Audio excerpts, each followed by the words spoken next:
Dios le bendiga. ¿Cuántos están contentos? Yo quiero predicar en esta mañana bajo el tema un llamado al arrepentimiento. Un llamado al arrepentimiento. Y vamos a Mateo capítulo 11, verso 20. Y ayes sobre las ciudades impenitentes. Una persona penitente es una persona que reconoce su pecado, reconoce su maldad y reconoce que está mal y hace los movimientos dignos del arrepentimiento para acercarse a Dios porque reconoce que está mal. Amén.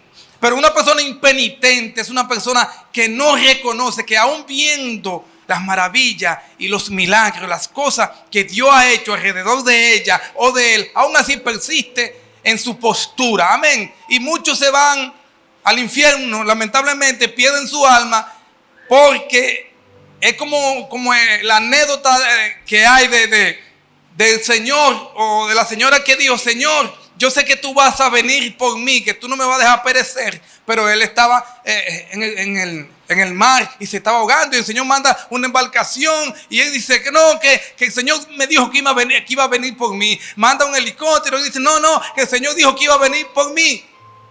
Y mandó un tercer socorro, pero él quería que fuera Dios mismo que viniera desde el cielo y le dijera: sal de ahí.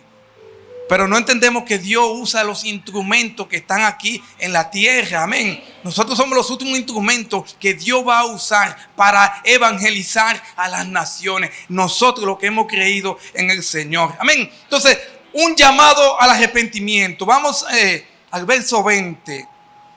Y leemos en el nombre del Padre, en el nombre del Hijo y del Espíritu Santo.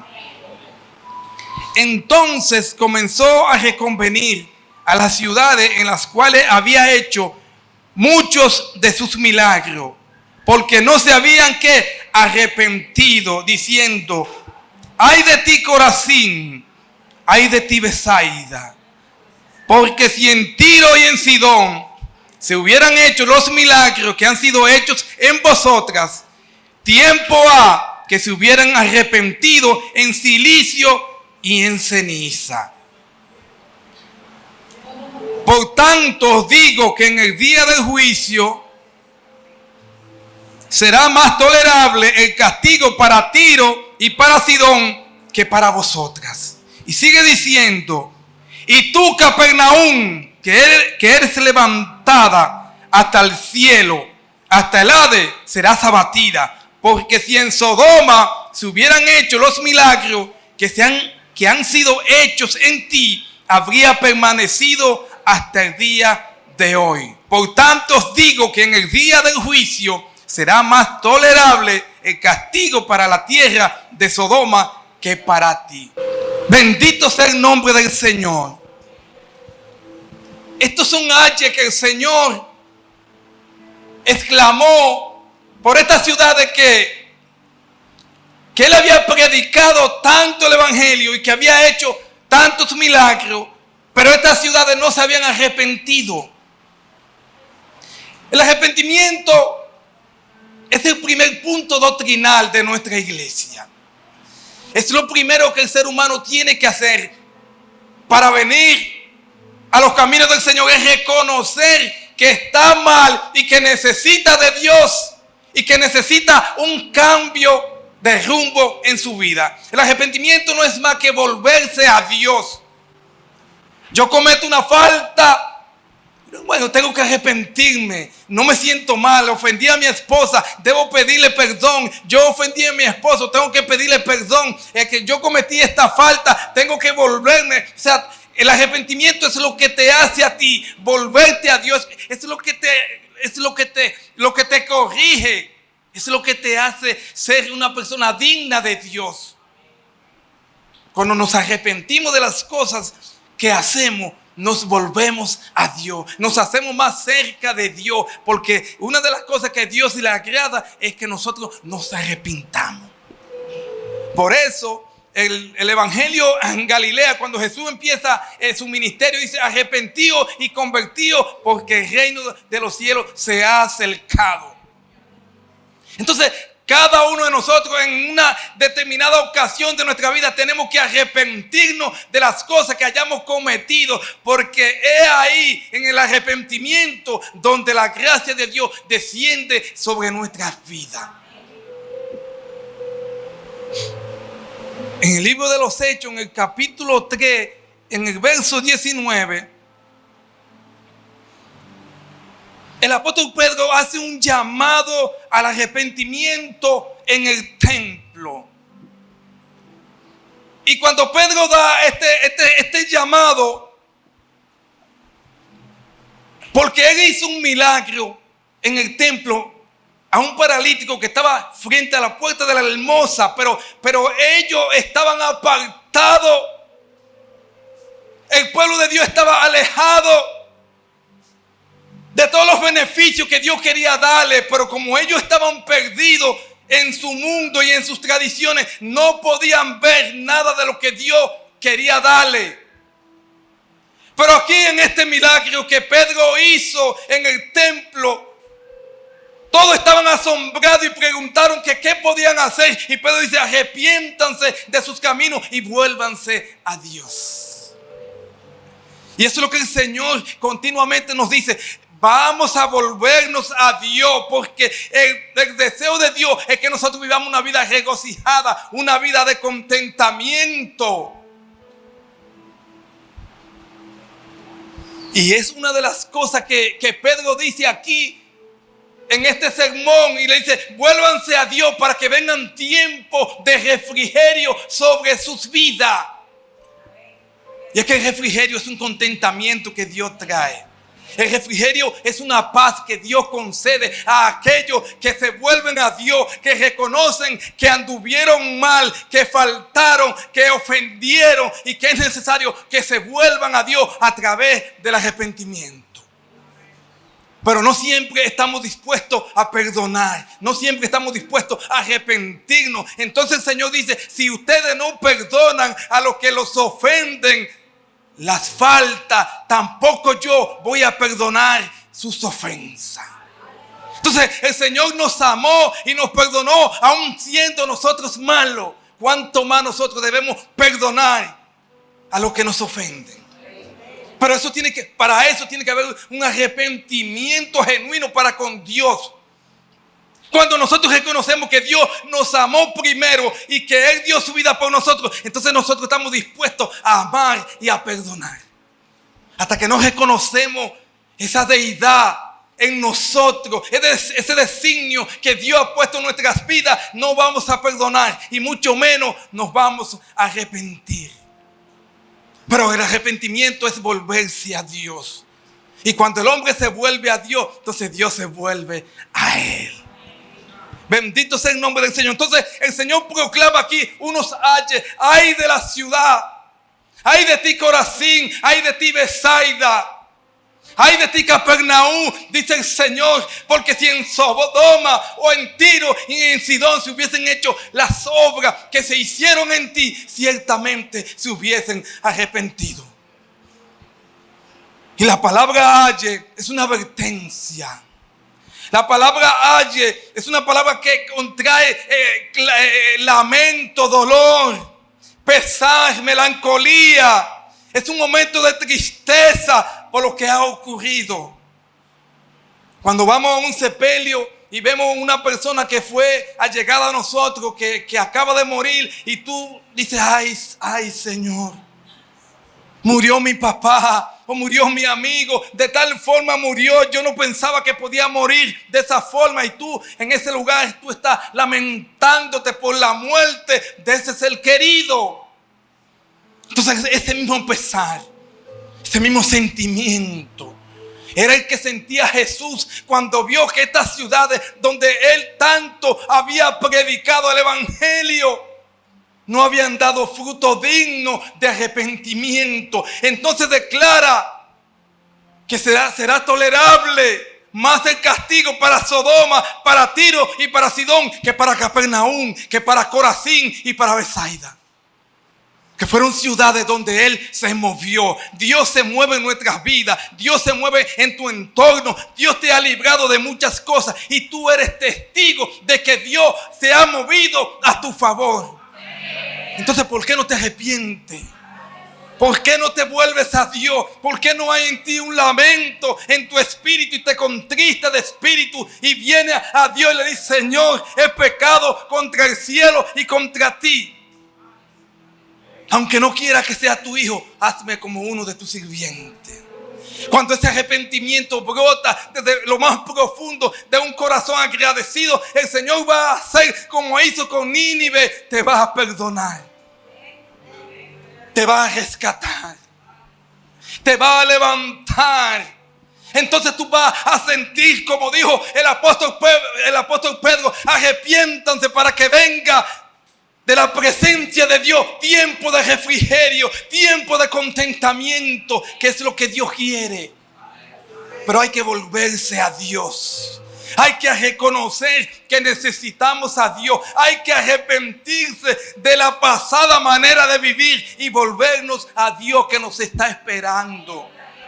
Él te está esperando. Él está aquí diciéndote: venid a mí los que estáis trabajados y cargados, que yo los haré descansar. ¿Por qué?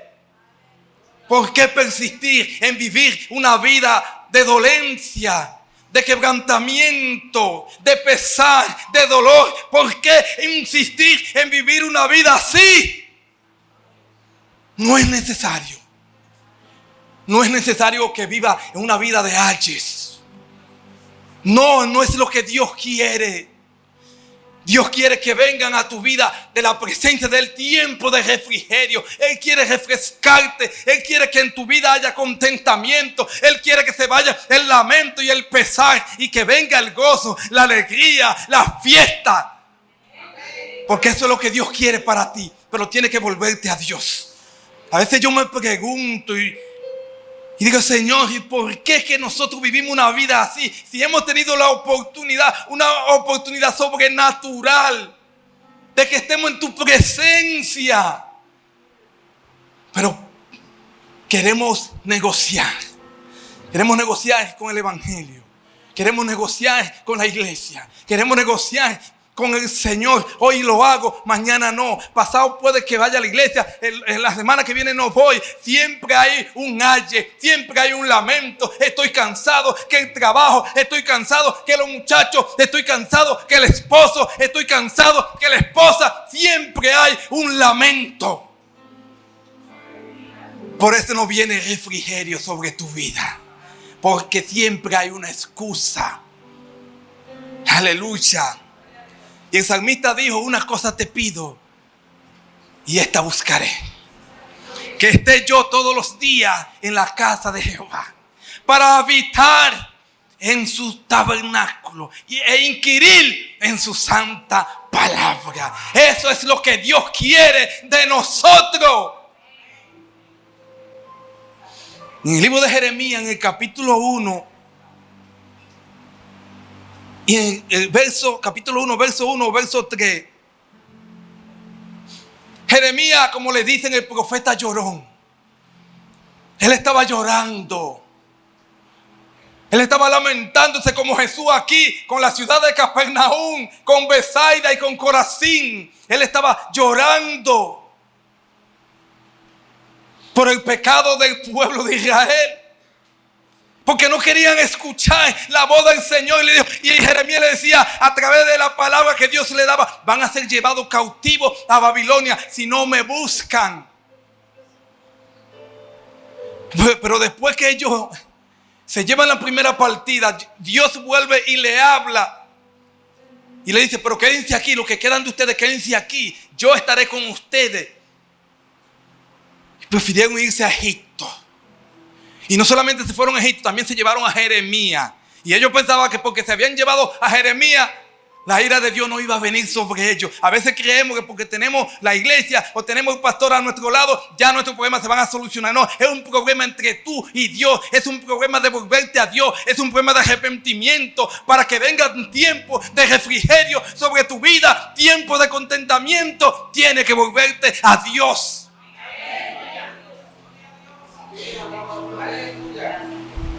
En el libro de Mateo, capítulo 23, verso 37. El Señor, en boca de palabra del Señor, Él exclama una gran palabra y dice: ¿cuántas veces quise juntar tus hijos? Como la gallina junta sus polluelos debajo de sus alas, y no quisiste. ¿Cuántas veces el Señor ha querido ayudarnos a nosotros? ¿Cuántas veces el Señor quiere librarnos de los lamentos? ¿Cuántas veces Dios quiere evitarnos tristeza y pesares? ¿Cuántas veces dice el Señor: he pedido a mi Padre por ti? Pero tiene que haber un arrepentimiento en nosotros. Si no hay ese arrepentimiento, no hay transformación. La transformación viene cuando reconocemos nuestros pecados, cuando estamos mal. Por eso David decía: examíname, Dios, mira a ver si hay pecado en mí, si hay palabra de iniquidad, y guíame por el camino eterno.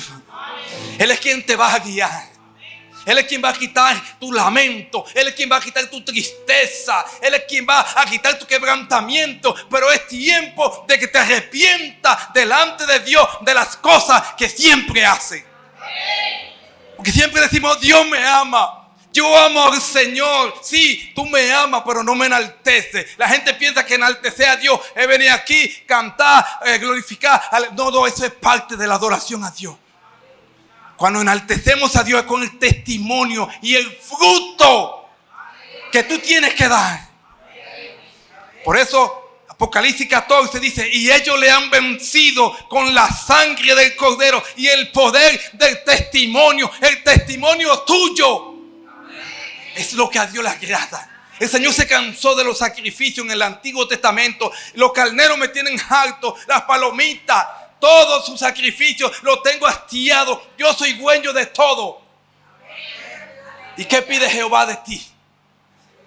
Hacer misericordia, amar justicia y humillarte delante de tu Dios. Eso es lo que Dios pide de ti: amar misericordia, hacer justicia y humillarte.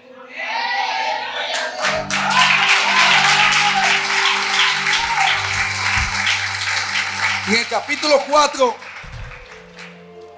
En el capítulo 4 de Mateo, y en el verso 12 y verso 17, Jesús, miren,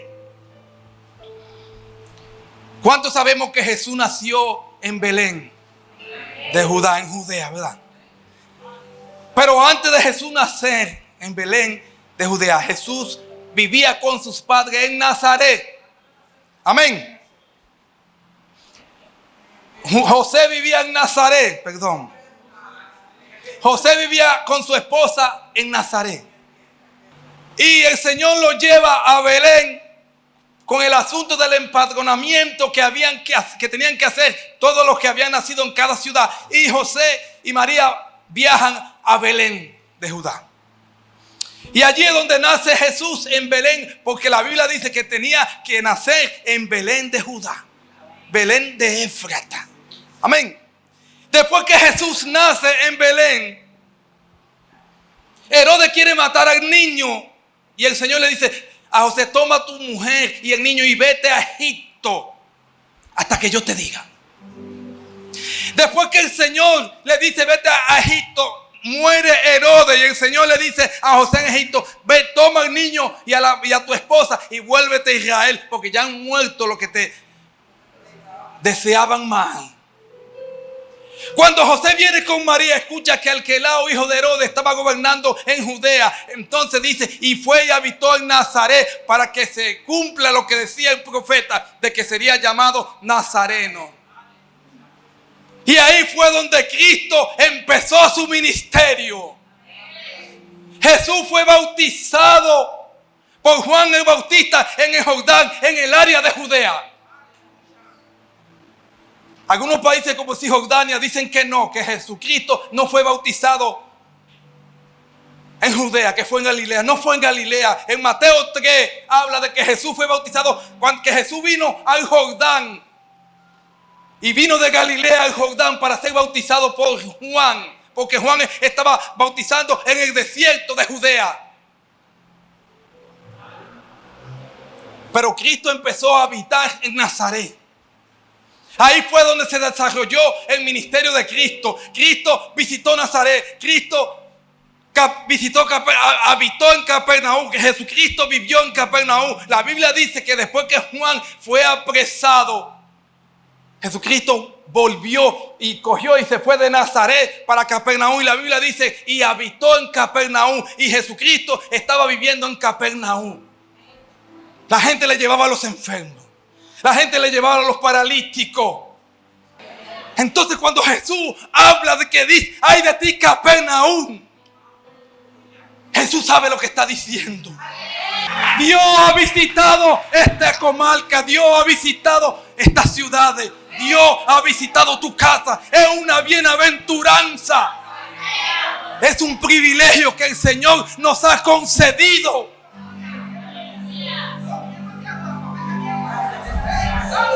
En el libro de Lucas, capítulo 19, verso 41, la Biblia nos habla de la entrada triunfal de Cristo a Jerusalén. Y cuando el Señor entra triunfante, el Señor hace un lamento sobre Jerusalén. Y dice que Jerusalén no valoró ni reconoció el amor del Padre. Mire, lo más grande es tú no reconocer el amor de Dios que ha sido derramado en tu familia, que ha sido derramado en tu casa, que ha sido derramado en tu ciudad, en tu iglesia. Cuando tú no te arrepientes, cuando tú no te vuelves a Dios, cuando tú no reconoces que lo que ha llegado a ti es un don que Sodoma no lo tuvo. Han habido personas y ciudades que no tuvieron la oportunidad de arrepentirse. Sodoma, Gomorra, Amma, Seboín, Zoar, todas estas ciudades fueron destruidas. No tuvieron ni siquiera la oportunidad porque eran ciudades perversas. Y Dios ha llegado a ti. El Evangelio ha llegado a ti. El Señor te ha dado la oportunidad que tú nunca vas a tener en este mundo perverso. ¿Cuánto no verán la gloria de Dios? ¿Cuánto no verán la luz del Evangelio? Nosotros sí lo hemos visto.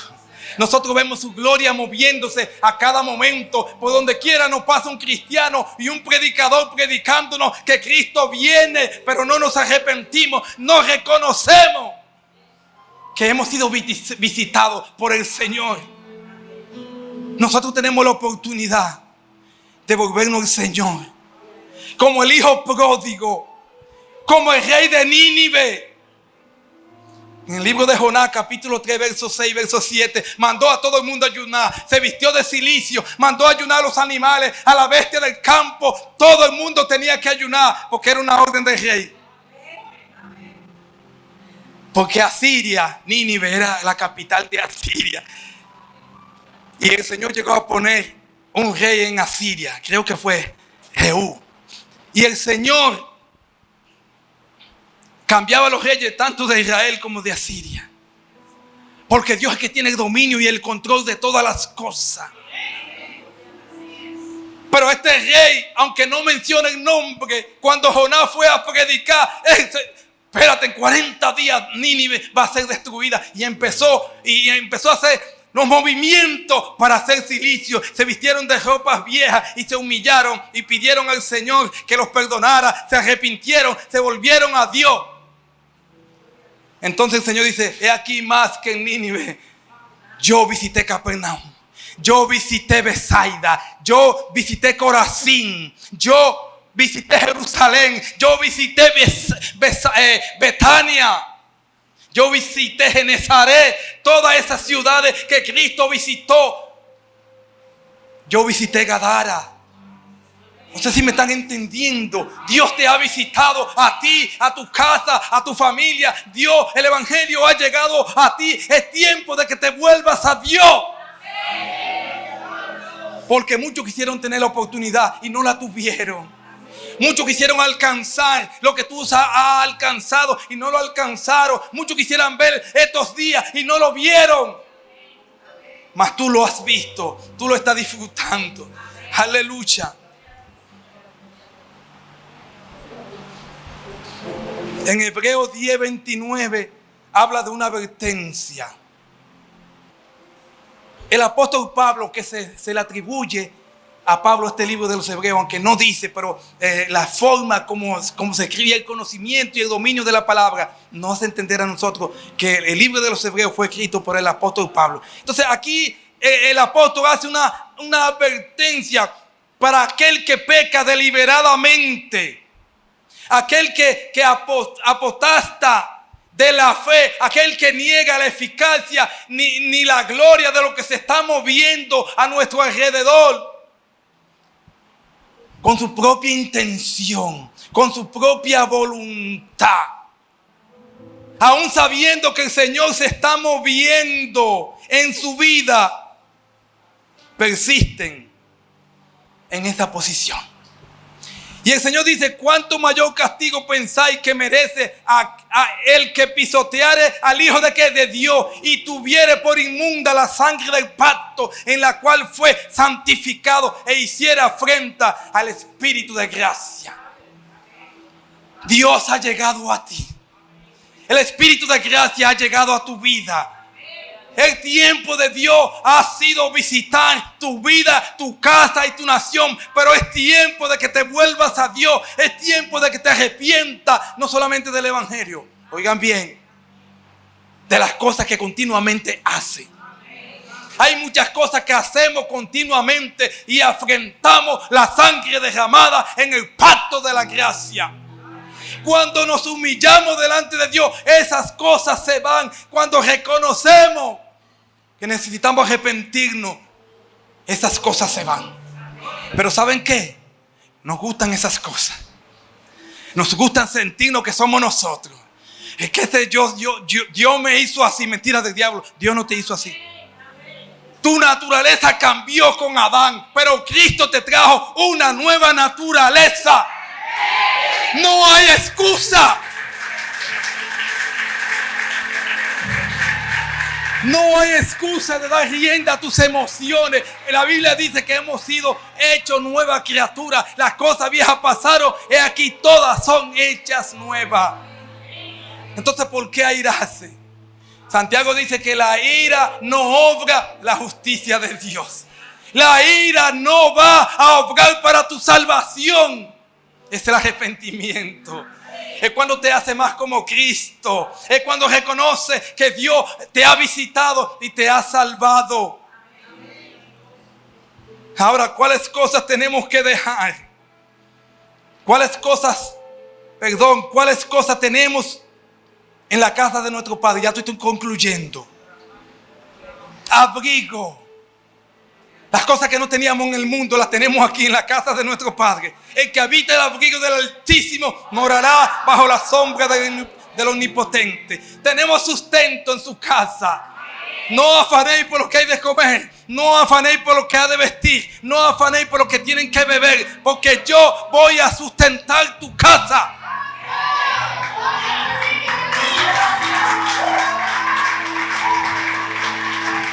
¿Qué más tenemos en la casa de nuestro Padre? Descanso. Él nos trae descanso, trae refrigerio, nos quita la melancolía, el pesar, la tristeza y nos pone a caminar sobre la peña y endereza nuestros pasos. Entonces Él nos da descanso. El mundo nos tenía ajetreado, afanando, buscando el Dios de la riqueza, buscando cómo hacer muchísimas cosas para sentirnos contentos, pero ese contentamiento es pasajero. Pero cuando venimos a Cristo, entramos al verdadero reposo, que es el reposo del Señor. ¿Qué más nos da? ¿Qué más tenemos en la casa de nuestro Padre? Cuidado. Él nos cuida. Si Él cuida de las aves, cuidará también de ti. ¿Qué más tenemos? Seguridad. En Él estamos, ¿qué? Seguros. Así como la gallina guarda a sus polluelos, así Dios guarda a los que le temen y le defiende. Tenemos dirección. Tenemos estabilidad emocional en la casa del Señor. Antes estábamos depresivos, melancólicos. Siempre teníamos algo que nos molestara. Pero en Cristo tenemos descanso y tenemos estabilidad emocional. Ya el diablo no va a jugar con tus emociones. Porque Filipenses 4:13 dice: todo lo puedo en Cristo que me fortalece. Ya no soy tuyo. Ya tú no tienes nada conmigo, dijo el Señor.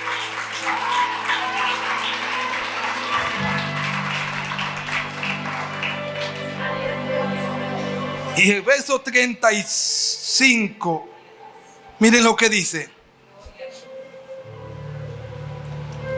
no perdáis pues vuestra confianza, que tiene grande galardón. Y el último beneficio que tenemos en la casa de nuestro Padre es una esperanza viva, aleluya, una esperanza de vida eterna. Porque os es necesario que la paciencia, para que habiendo hecho la voluntad de ¿quién? De Dios, obtengáis que la promesa, porque aún un poquito y el que ha de venir vendrá y no tardará, mas el justo vivirá por fe. Y si retrocediere, no agradará mi alma. Pero nosotros no somos de los que retrocedemos para perdición. Usted no es de esto, ¿verdad que no? No, ¿quién es de perdición aquí? No levante nadie la mano. Nosotros no somos de los que retrocedemos para perdición, sino de los que tienen fe para preservación del alma.